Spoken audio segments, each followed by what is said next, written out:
चीन, Japan, south Korea, Myanmar, Australia, दक्षिण Africa, Thailand, Canada और यूरोप, इन सब जगहों में कॉमन क्या है? ये वो सभी देश और महादेश हैं जहां एक बार फिर कोविड मामलों में तेजी आ रही है। कई जगहों पर केसेस में उछाल को देखते हुए फिर से लॉकडाउन लगा दिया गया है। इस श्रेणी में एक नाम इंडोनेशिया का भी है। अप्रैल और मई में जैसी स्थिति भारत की थी, वैसा ही हाल अभी इंडोनेशिया का है। कोविड की फिर से गंभीर हो रही स्थिति की वजह क्या है, जानकारों का क्या कहना है, आज इन्हीं मुद्दों पर विस्तार से बात करेंगे। इसके अलावा आपको ये भी बताएंगे कि हेती में हुई राष्ट्रपति की हत्या से अमेरिका और कोलंबिया का क्या लिंक है। नमस्ते, मेरा नाम प्रतीक्षा है और आप देख रहे हैं अंतर्राष्ट्रीय खबरों से जुड़ा हमारा कार्यक्रम दुनियादारी। सबसे पहले चीन से शुरुआत करते हैं। वहां म्यांमार से सटी सीमा के पास रुइली नाम का एक शहर है।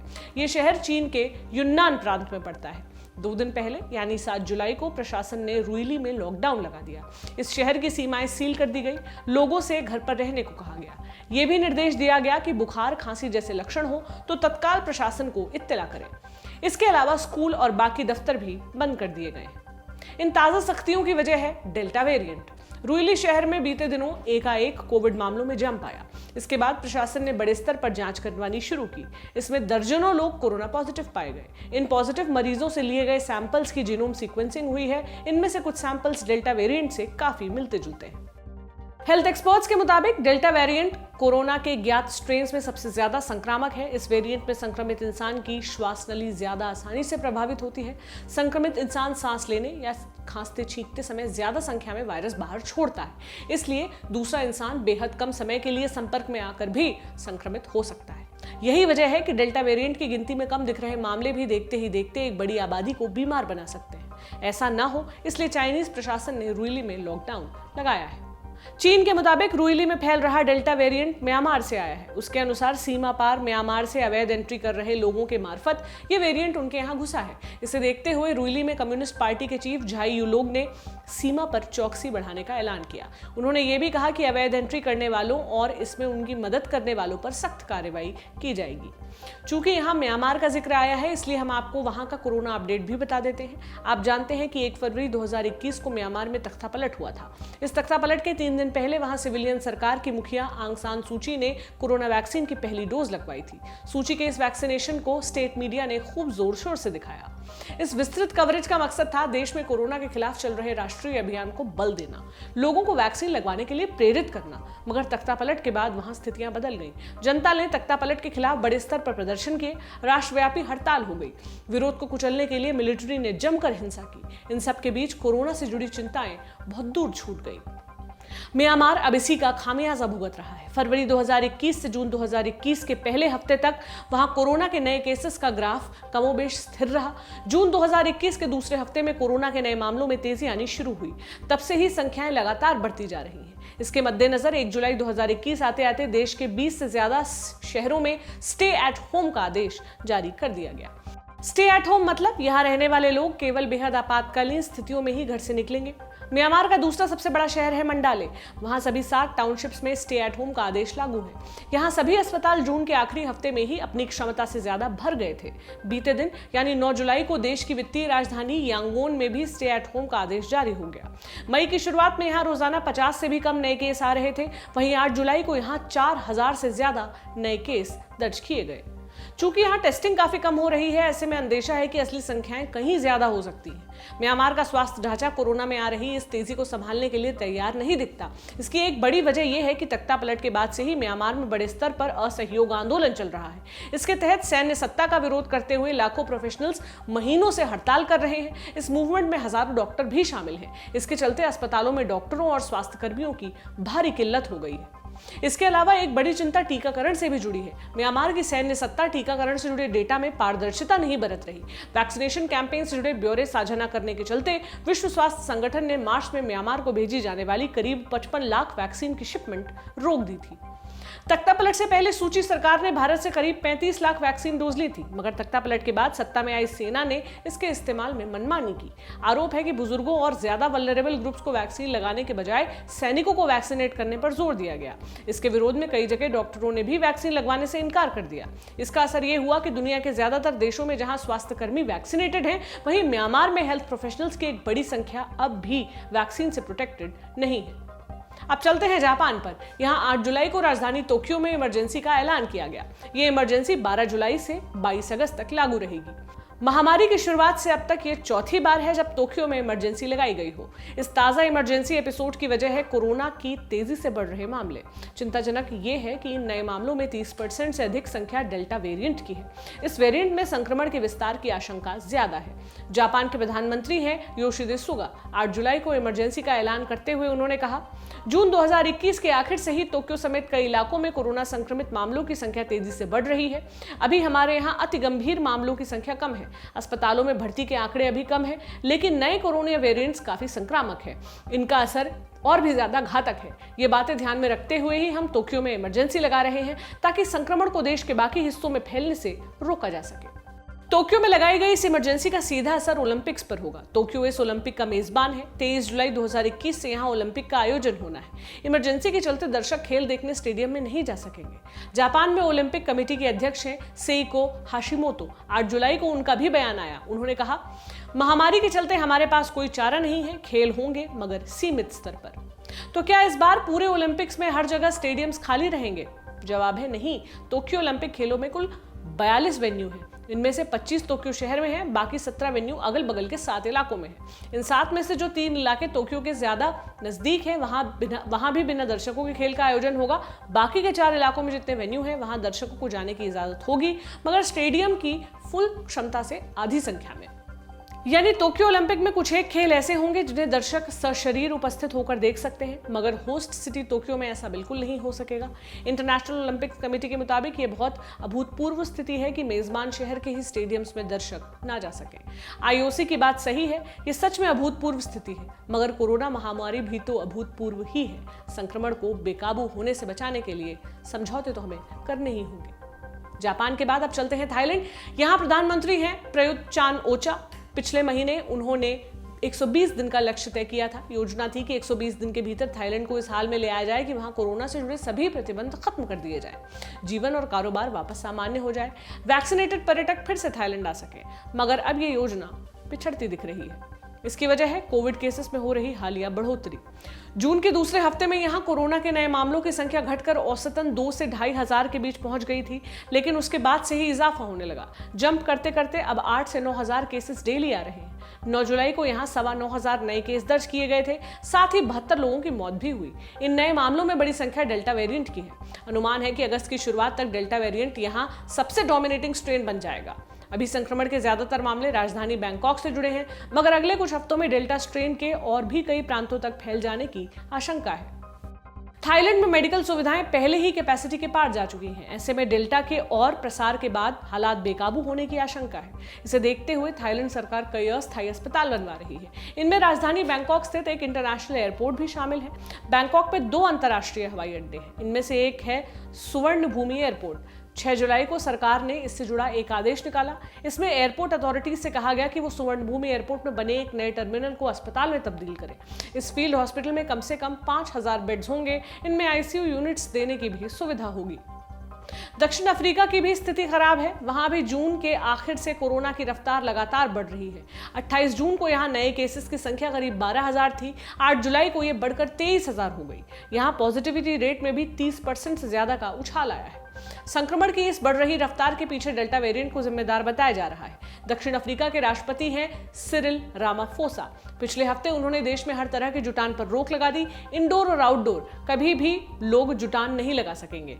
इसके अलावा देश के सबसे ज्यादा संक्रमण प्रभावित इलाकों को भी सील कर दिया गया है। इन प्रतिबंधों का ऐलान करते हुए राष्ट्रपति रामाफोसा बोले, हम कोरोना की 2 बड़ी लहरों से उबर चुके हैं, मगर अब हमें एक ऊंचा पहाड़ चढ़ना है। संक्रमण की रफ्तार बहुत तेजी से बढ़ रही है। ये तीसरी लहर बेहद भयानक है। इससे उबरना हमारे लिए बहुत बड़ी चुनौती होगी। दक्षिण अफ्रीका की एक बड़ी मुश्किल यहाँ टीकाकरण की धीमी रफ्तार भी है। यहाँ कुल आबादी है लगभग 6 करोड़। इनमें अब तक केवल 30 लाख ही डोज बांटे जा सके हैं। 50 से ऊपर की आबादी भी अभी पूरी तरह वैक्सीनेट नहीं हो सकी है। न ही पुलिस, शिक्षक, सैनिक जैसे फ्रंटलाइन वर्कर्स को ही वैक्सीनेट किया जा सका है। एक्सपर्ट्स का कहना है कि डेल्टा वेरिएंट ज्यादा संक्रामक और घातक तो है, लेकिन फुली वैक्सीनेटेड लोग फिर भी बेहतर स्थिति में रहेंगे। चूंकि साउथ अफ्रीका में टीकाकरण की स्थिति दयनीय है, तो उसके लिए संक्रमण का असर भी ज्यादा भीषण हो सकता है। यहाँ पहले ही पब्लिक हेल्थ ढांचे की स्थिति खराब है, अस्पताल क्षमता से कहीं अधिक भरे हुए हैं, मेडिकल ऑक्सीजन जैसे जरूरी संसाधनों की बेहद किल्लत है। इनके अलावा प्रशिक्षित स्वास्थ्य कर्मियों और डॉक्टरों की कमी भी है। पिछले हफ्ते साउथ अफ्रीकन मेडिकल एसोसिएशन ने सरकार को कोर्ट ले जाने की चेतावनी दी थी। इसकी वजह है जूनियर डॉक्टर्स। देश में डॉक्टरों की बेहद किल्लत होने के बावजूद नए पास हुए जूनियर डॉक्टर्स की सरकार भर्ती नहीं कर रही है। साउथ अफ्रीका के बाद चलते हैं दक्षिण कोरिया। ये इस लिस्ट की सरप्राइज एंट्री है। क्यों? क्योंकि महामारी से निपटने में जिन देशों ने सबसे अच्छा परफॉर्म किया, उनमें से था दक्षिण कोरिया। जानकार उसकी मिसाल देते थे, कहते थे दुनिया को इनसे सीखना चाहिए। मगर यही साउथ कोरिया अब पैनिक मोड में है। यहाँ स्कूलों, दफ्तरों और बाजारों में बीते दिनों संक्रमण के कई क्लस्टर जोन्स मिले हैं। इनमें से ज्यादातर संक्रमित 20 से 30 साल की उम्र के हैं। वैक्सीन की सीमित उपलब्धता के चलते साउथ कोरिया इस आयु वर्ग को अभी टीका नहीं लगा रहा है। यही पक्ष उनकी कमजोर कड़ी बन रहा है। बीते रोज यानी 8 जुलाई को साउथ कोरिया में कुल 1316 नए केस दर्ज हुए हैं। आपको ये संख्या शायद कम लगे, मगर जब से महामारी की शुरुआत हुई है, तब से यहाँ एक दिन में इतने ज्यादा केस कभी नहीं आए थे। इससे आप संक्रमण की गंभीरता का अंदाजा लगा सकते हैं। ज्यादातर नए केसेस राजधानी सोल और इसके आसपास के इलाकों से जुड़े हैं। दिक्कत यह है कि साउथ कोरिया की तकरीबन आधी आबादी इन्हीं इलाकों में रहती है। डेल्टा वेरिएंट बहुत तेजी से फैलता है। सघन आबादी वाले इलाकों में इसके चलते स्थितियां अनियंत्रित हो सकती हैं। इसलिए साउथ कोरिया को महामारी की इस नई खेप से ज्यादा खतरा है। इसे देखते हुए 9 जुलाई को देश के प्रधानमंत्री किम ब्युकुम का बयान आया। उन्होंने कहा कि संक्रमण के नए मामलों में आई रिकॉर्ड तेजी मैक्सिमम क्राइसिस लेवल पर पहुंच गई है। इसलिए 12 जुलाई से देश में नए प्रतिबंध लागू किए जा रहे हैं। ये पाबंदियां अगले 2 हफ्ते तक लागू रहेंगी। इसके तहत स्कूल बंद कर दिए जाएंगे। शाम 6 बजे के बाद 2 से ज्यादा लोगों के साथ जमा होने पर प्रतिबंध होगा। बार और क्लब्स भी बंद रहेंगे। रेस्तरां खुले रहेंगे, मगर इनमें सीमित लोगों को ही एंट्री दी जाएगी। देश में पब्लिक रैलियां भी बैन कर दी गई है। सरकार ने कहा है कि अगर एक आदमी खड़े होकर प्रोटेस्ट करना चाहता है तो उसका स्वागत है, मगर भीड़ लगाकर प्रदर्शन करना फिलहाल मुमकिन नहीं हो सकेगा। लिस्ट में अगला नाम है इंडोनेशिया। एक लाइन में समझिए तो अप्रैल और मई में जैसी हमारी हालत थी, वही हालत इंडोनेशिया की है। अस्पतालों में बिस्तर नहीं है, स्टाफ नहीं है, ऑक्सीजन की बेहद किल्लत है। पूरे देश का स्वास्थ्य ढांचा कोलैप्स हो चुका है। अभी पिछले ही हफ्ते वहां एक अस्पताल में 60 से ज्यादा कोरोना मरीज मर गए। क्यों? क्योंकि अस्पताल में ऑक्सीजन की सप्लाई खत्म हो गई थी। जून 2021 के आखिर से ही इंडोनेशिया में महामारी की स्थिति भीषण होती गई। जून के अंत में यहाँ डेली केसेस की संख्या 20,000 के करीब थी। जुलाई इससे भी बदतर है। अभी जुलाई के 9 दिन ही बीते हैं और डेली केसेस की संख्या में लगभग 100% का जंप आ गया है। बीते रोज यहाँ लगभग 39,000 नए केस दर्ज किए गए। प्रतिदिन की मृत्यु दर भी बढ़कर 900 के पास पहुंच गई है। जानकारी के मुताबिक ये संख्याएं फाइनल नहीं है, असली आंकड़े इससे कई ज्यादा होने का अनुमान है। इस भीषण संक्रमण को रोकने के लिए बाली और जावा द्वीपों में इमरजेंसी लॉकडाउन लगा हुआ है। राजधानी जकार्ता भी बंद है। इंडोनेशिया में हो रही इस भीषण बर्बादी के पीछे भी डेल्टा वेरिएंट ही जिम्मेदार है। प्रशासन शुरू से नहीं जान सका कि यह वेरिएंट कितनी तेजी से फैल रहा है। जब तक उन्हें समझ आया, बहुत देर हो चुकी थी। एक बड़ी चिंता वैक्सीन से भी जुड़ी है। इंडोनेशिया ने चाइनीज वैक्सीन का इस्तेमाल किया। इन वैक्सीन की एफिकेसी रेट कम बताई जा रही है। यही वजह है कि इंडोनेशिया में 350 से ज्यादा डॉक्टर और मेडिकल वर्कर्स फुली वैक्सीनेटेड होने के बावजूद संक्रमित हुए। दर्जनों हेल्थ कर्मियों की मौत भी हुई। इंडोनेशिया में टीकाकरण की दर वैसे भी बहुत कम है। वहां केवल 5% आबादी ही फुली वैक्सीनेट की जा सकी है। मगर चाइनीज वैक्सीन की कम एफिकेसी रेट के चलते डेल्टा वेरिएंट के आगे ये फुली वैक्सीनेटेड लोग भी सुरक्षित नहीं है। ऐसे में बाकी लोगों की स्थिति कितनी भीषण होगी, सोचिए। इनके अलावा ऑस्ट्रेलिया में भी संक्रमण जोर पकड़ रहा है। इसका सबसे बड़ा शहर है सिडनी। यहाँ बढ़ते संक्रमण को रोकने के लिए पिछले 2 हफ्तों से लॉकडाउन लगा हुआ है। इसके बावजूद संक्रमण में कमी नहीं आई है। इन नए मामलों में ज्यादातर केस डेल्टा वेरिएंट से जुड़े हैं। आशंका है कि यहाँ लॉकडाउन की अवधि बढ़ानी पड़ सकती है। यूरोप में भी संक्रमण का प्रसार तेज हुआ है। यहाँ पिछले 2 महीनों से संक्रमण में गिरावट थी। जनजीवन सामान्य होने लगा था, मगर डेल्टा वेरिएंट के चलते यहाँ भी खतरा बढ़ा है। यूरोपियन यूनियन में बीमारी कंट्रोल करने वाली एजेंसी है ECDC। इसने अपने हालिया अनुमान में कहा है कि अगस्त खत्म होते होते EU के कुल नए कोरोना मामलों में 90% तक डेल्टा वेरिएंट से जुड़े हो सकते हैं। इस लिस्ट में एक नाम कनाडा का भी है। यहाँ एक नया वेरिएंट सर्कुलेट हो रहा है। इस वेरिएंट का नाम है लैम्डा।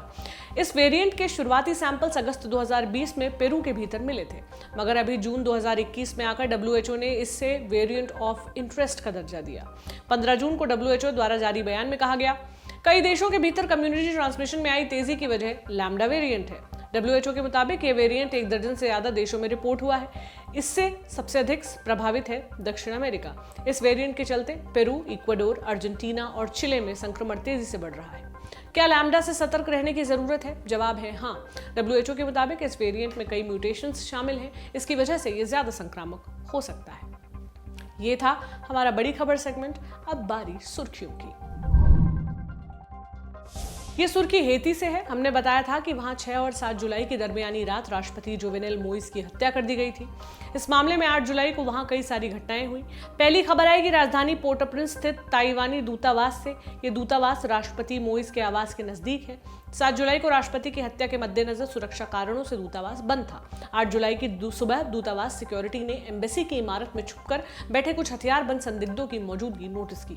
दूतावास ने इस बारे में हेती गवर्नमेंट को इत्तला किया। इसके बाद दूतावास की सहमति से हेती पुलिस ने वहां छापेमारी की और संदिग्धों को अरेस्ट किया। पता चला ये 11 संदिग्ध राष्ट्रपति मोइस की हत्या में शामिल थे। हत्या के बाद इन्होंने ताइवानी दूतावास में सेंधमारी की और वहां छुप गए। इस घटना के कुछ देर बाद 8 जुलाई की देर रात हेती के पुलिस चीफ चार्ल्स लियोन ने एक प्रेस कॉन्फ्रेंस बुलाई। उन्होंने बताया कि मोइस की हत्या 28 हमलावरों के एक ग्रुप ने की थी। इनमें 26 कोलंबियन और 2 अमेरिकी शामिल थे। हेती पुलिस अब तक 17 संदिग्धों को पकड़ चुकी है। 8 जुलाई को इन्हें मीडिया के आगे पेश किया गया। साथ में संदिग्धों के पास मिले सबूत जैसे Colombian passport, assault rifles, walkie talkie भी पब्लिक किए गए। पुलिस चीफ ने कहा कि विदेशियों ने हमारे यहाँ आकर हमारे राष्ट्रपति को मार डाला। इस मामले में 4 संदिग्ध पहले ही मुठभेड़ में पुलिस के हाथों मारे जा चुके हैं। 8 संदिग्ध अभी फरार हैं। राष्ट्रपति मोइस की हत्या में कोलंबियन नागरिकों के शामिल होने के आरोपों पर कोलंबिया ने भी जवाब दिया। वहां रक्षा मंत्री हैं डिएगो मोलानो। उन्होंने एक बयान जारी किया। इसमें बताया कि शुरुआती जांच से पता चला है कि हत्या में शामिल कोलंबियंस देश की सेना के रिटायर्ड सदस्य हैं। रक्षा मंत्री मोलानो ने आश्वासन दिया कि कोलंबिया इस जांच में हेती के साथ पूरा सहयोग करेगा। अब यह स्पष्ट हो चुका है कि राष्ट्रपति मोइस की हत्या मर्सेनरीज यानी किराए के सैनिकों ने की। लेकिन क्या इन लोगों को किसी ने हायर किया था? अगर हाँ, तो किसने? इस साजिश का सूत्रधार कौन था? फिलहाल ये सवाल अनुत्तरित है। आज की दुनियादारी इतनी ही। आप अपना ध्यान रखिए। अंधविश्वासों और अफवाहों पर भरोसा मत कीजिए। वैज्ञानिकों की सुनिए।